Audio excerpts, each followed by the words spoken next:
এটা নতুন ভিডিঅ'লৈ আপোনালোকক স্বাগতম জনাইছোঁ। গোটেই মধ্যপ্ৰাচ্যত যুদ্ধৰ বিভীষিকা চলি আছে। ইৰাণ আৰু আমেৰিকাৰ মাজত যি যুদ্ধ বৰ্তমান চলি আছে, সেই যুদ্ধত মেডিয়েটৰৰ ভূমিকা অৰ্থাৎ মধ্যস্থতাকাৰী ভূমিকা হিচাপে সন্ত্ৰাসজৰ্জৰ পাকিস্তানে কালি যি ভূমিকা গ্ৰহণ কৰিলে, সেই ভূমিকাই গোটেই বিশ্বতে পাকিস্তানক আকৌ এবাৰ হাঁহিয়তাৰ পাত্ৰ কৰা পৰিলক্ষিত হ'ল।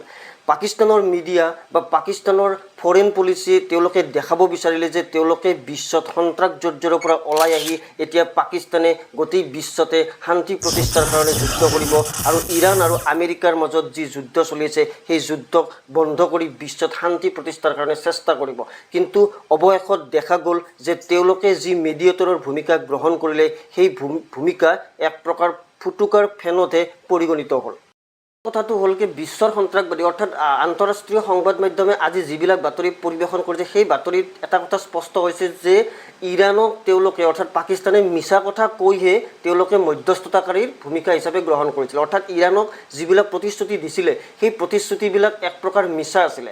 ইৰাণক তেওঁলোকে কৈছিলে যে লেবাননত যি যুদ্ধ চলিছে, ইজৰাইলে যে লেবাননত যি আক্ৰমণ চলাই আছে, সেই আক্ৰমণ বন্ধ কৰিব আৰু তোমালোকে আহি মেডিয়েটৰ অৰ্থাৎ আলোচনাত বহা। কিন্তু পিছত গম পোৱা গ'ল যে আলোচনা চক্ৰ চলি থকা সময়ত গম পোৱা গ'ল যে লেবাননত বৰ্তমান যি ইজৰাইলে আক্ৰমণ চলাই আছে, সেই আক্ৰমণৰ ক্ষেত্ৰত কোনো ধৰণৰ আলোচনা বা কোনো ধৰণৰ কথা বতৰা হোৱা নাই। গতিকে এই ক্ষেত্ৰত এটা কথা ক'ব পাৰি যে এই ক্ষেত্ৰত পাকিস্তানে পুনৰবাৰ এবাৰ মিছাৰ ভূমিকা গ্ৰহণ কৰিছে।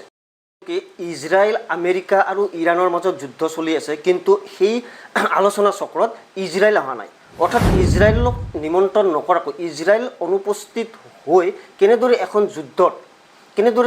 এখন যুদ্ধত শান্তি আলোচনা হ'ব পাৰে, সেই বিষয়ে আজি গোটেই বিশ্বৰ সংবাদ মাধ্যমত আলোচনা হৈছে। অৰ্থাৎ যেতিয়ালৈকে ইজৰাইল শান্তি আলোচনাৰ কাৰণে আগ্ৰহী নহয়, তেতিয়ালৈকে বিশ্বত কোনো এখন ৰাষ্ট্ৰই মেডিয়েটৰ বা মধ্যস্থতাকাৰীৰ ভূমিকা গ্ৰহণ কৰি এই যুদ্ধখন যে শেষ কৰিব পাৰিব, সেইটো কল্পনাও কৰিব নোৱাৰি। কিন্তু পাকিস্তানে এনেকুৱা এটা গোটেই বিশ্বক এটা দেখাব বিচাৰিলে যে তেওঁলোকে ইৰাণ আৰু আমেৰিকাৰ মাজত শান্তি আলোচনা কৰিব, শান্তি আলোচনা কৰি তেওঁলোকে সকলোবোৰ সমাধান কৰিব। কিন্তু অৱশেষত দেখা গ'ল যে যিটো তেওঁলোকে প্ৰপগেণ্ডা চলাব বিচাৰিছিলে, সেই প্ৰপগেণ্ডা সম্পূৰ্ণৰূপে বিফল হ'ল আৰু গোটেই বিশ্বত পাকিস্তান আজিৰ তাৰিখত এক প্ৰকাৰ হাঁহিয়তাৰ পাত্ৰ হোৱা যে পৰিলক্ষিত হ'ল।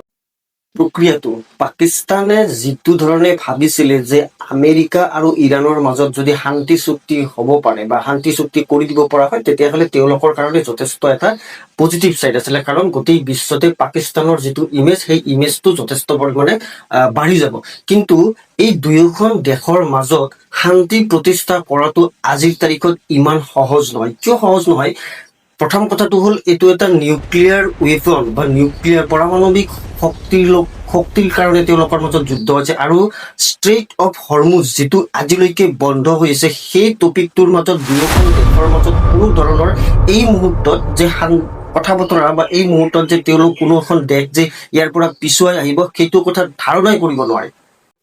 24 ঘণ্টা প্ৰায় 18-20 ঘণ্টাৰ আলোচনাৰ পিছত ইৰাণৰ প্ৰতিনিধিসকলে ব্যক্ত কৰিছে যে আমেৰিকাই যিবিলাক চৰ্ত আজিৰ তাৰিখত বা এই যিসমূহ চৰ্ত আমেৰিকাৰ প্ৰতিনিধিয়ে বান্ধি দিছে, সেইসমূহ চৰ্ত ইৰাণৰ জনসাধাৰণ বা ইৰাণৰ নেতৃত্বই মানি লোৱাটো সম্ভৱপৰে নহয়।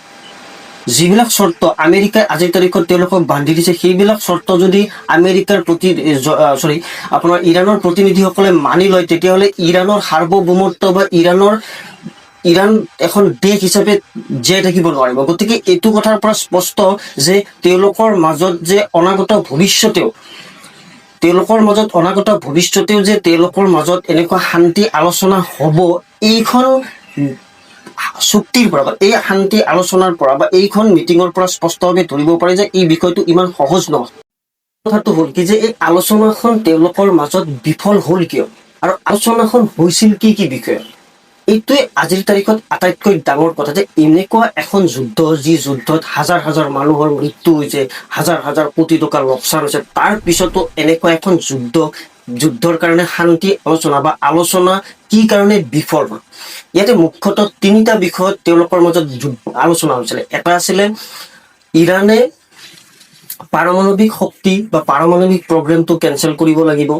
2 নম্বৰ কথাটো হ'ল ষ্ট্ৰেইট অফ হৰমুজ আৰু 3 নম্বৰটো আছিলে ইৰাণৰ নেতৃত্ব বা ইৰাণৰ প্ৰতিনিধিয়ে কৈছিলে যে ইৰাণৰ ওপৰত আমেৰিকাই যিবিলাক চেংচন বা প্ৰতিবন্ধকতা লগাইছিলে সেই সকলোবোৰ তেওঁলোকে উঠাই ল'ব লাগিব। এতিয়া কথাটো হ'ল কি যে পাৰমাণৱিক প্ৰগ্ৰাম বা পাৰমাণৱিক অস্ত্ৰ মানে বনোৱাৰ কাৰণে ইৰাণ আজিৰ তাৰিখত ইমান আগ্ৰাসী কিয়? কি কাৰণে আজিৰ তাৰিখত ইৰাণে পাৰমাণৱিক অস্ত্ৰ বা পাৰমাণৱিক শক্তিৰ ওপৰত নিৰ্ভৰ কৰিবলৈ চেষ্টা কৰিছে? তেওঁলোকে এটা কথা জানে যে অনাগত ভৱিষ্যতে যদি ইৰাণে কেনেবাকৈ পাৰমাণৱিক শক্তি আহৰণ কৰিব পাৰে তেতিয়াহ'লে আমেৰিকা আৰু ইজৰাইলে ইৰাণৰ ওপৰত অনাগত ভৱিষ্যতে আক্ৰমণ কৰিবৰ কাৰণে 10-20 বাৰ ভাবিব লাগিব। সেইকাৰণে তেওঁলোকে যেনেকৈ নহওক ইৰাণ আজিৰ তাৰিখত পাৰমাণৱিক শক্তিধৰ এখন ৰাষ্ট্ৰ হিচাপে নিজকে থিয় কৰাবৰ কাৰণে চেষ্টা কৰিছে আৰু সেইকাৰণে এই আলোচনাত তেওঁলোক সফল হ'ব পৰা নাই। অৰ্থাৎ ইৰাণে পাৰমাণৱিক প্ৰগ্ৰাম বা পাৰমাণৱিক শক্তি আহৰণৰ কাৰণে চেষ্টা অব্যাহত ৰাখিছে আৰু ইজৰাইল আৰু আমেৰিকাই এই শক্তিখিনি অৰ্থাৎ তেওঁলোকক এখন পাৰমাণৱিক শক্তিধৰ ৰাষ্ট্ৰ নোহোৱাৰ কাৰণে চেষ্টা অব্যাহত ৰাখিছে। এইখন যুদ্ধই ইৰাণৰ শক্তিক তেওঁলোকৰ সন্মুখত আকৌ এবাৰৰ কাৰণে তেওঁলোকে প্ৰতিষ্ঠা কৰি দিল। অৰ্থাৎ ইৰাণে গম পালে যে তেওঁলোকৰ শক্তি কিমান।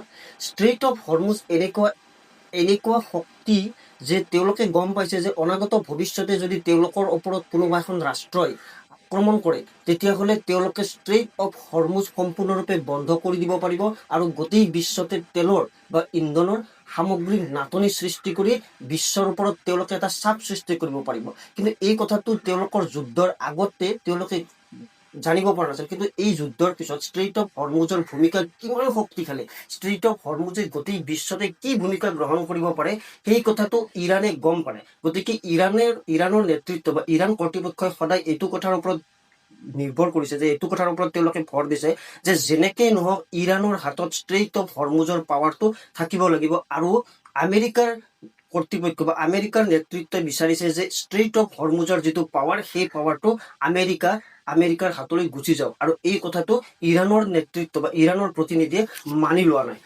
আছিলে যে ইৰাণৰ ওপৰত আমেৰিকাই যিবিলাক প্ৰতিবন্ধক লগাইছে, যিবিলাক চেংচন লগাইছে সেই সকলোবোৰ চেংচন ইৰাণৰ প্ৰতিনিধিয়ে আমেৰিকাৰ প্ৰতিনিধিৰ ওপৰত উঠাই লোৱাৰ কাৰণে প্ৰেছাৰ দিছিলে। অৰ্থাৎ তেওঁলোকে কৈছিলে যে ইৰাণৰ ওপৰত যিমানখিনি প্ৰতিবন্ধকতা আছে সেই প্ৰতিবন্ধকতা আমেৰিকাই উঠাই ল'ব লাগিব আৰু এই বিষয়টো তেওঁলোকৰ মাজত কোনো ধৰণৰ সহমত নহ'ল। অৰ্থাৎ আমেৰিকাৰ প্ৰতিনিধিয়ে এইটো কথা স্পষ্টভাৱে জনাই দিছে যে তেওঁলোকৰ মাজত আজি যিখন যুদ্ধ হৈছে, আজি যিখন শান্তি চুক্তি বা যিখন শান্তি আলোচনা হৈছে সেই শান্তি চুক্তি সম্পূৰ্ণৰূপে বিফল হৈছে আৰু অনাগত ভৱিষ্যতে ইৰাণৰ ওপৰত আক্ৰমণ অত্যাধিক মানে আজিৰ তাৰিখত যেনেকে চলি আছে সেই একেই গতিতে ইৰাণৰ ওপৰত আক্ৰমণ আমেৰিকা আৰু ইজৰাইলে কৰি যাব।